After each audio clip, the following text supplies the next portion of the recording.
کہ جو بندہ یہ چاہتا ہے اللہ اس کو رزق وسیع دے، صحت دے، اور اس کو اولیاء صالحین انسانوں اور جنات کی دعاؤں میں اس کا حصہ ملائے، کبھی ہڈیاں باہر نہ پھینکے، کوڑے میں نہ پھینکے، روڑی پہ نہ پھینکے، ڈسٹ بن کہیں نہ پھینکے۔ چھوٹے گوشت کی ہڈیاں ہیں، بڑے گوشت کی ہڈیاں ہیں، مرغی کی ہڈیاں ہیں، نہ پھینکے۔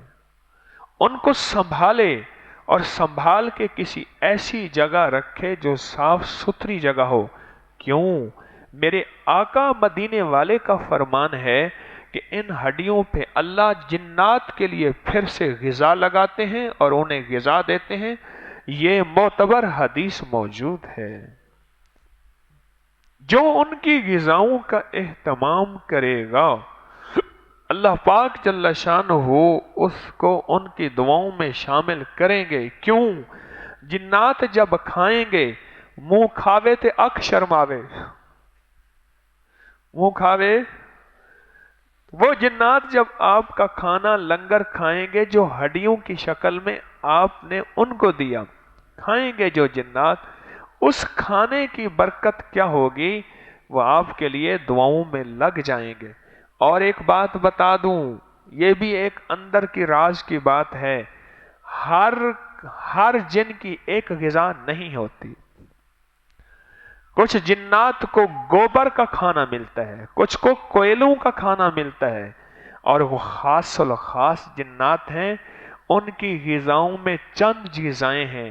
خوشبو ان کی غذا ہے، چاول کو ابالتے وقت جو خوشبو نکلتی ہے یہ ان کی غذا، عطر کی خوشبو ان کی غذا، ہڈیوں کے اوپر لگنے والی غذا چونکہ پاکیزہ ہوتی ہے وہ ان کی غذا ہے۔ تو معلوم ہوا جو صلحاء، علماء، فقہاء، فضلاء اور صالحین بزرگ جنات ہیں، ان کی یہ پاکیزہ غذائیں ہیں۔ تو آپ جو ہڈیاں پھینکیں گے، ایک جگہ رکھیں گے، وہ بظاہر آپ کو نظر چیل، کوے، کتے، بلیاں یہ کھاتی نظر آئیں گی، لیکن نظر کو نہ دیکھیں، خبر کو دیکھیں۔ ایک خبر ہے میرے آقا کی، ایک نظر ہے میری آپ کی۔ نظر کا دھوکہ ہو سکتا ہے، خبر کا دھوکہ نہیں ہو سکتا۔ سچا خبر دینے والی ہستی، مخبر صادق،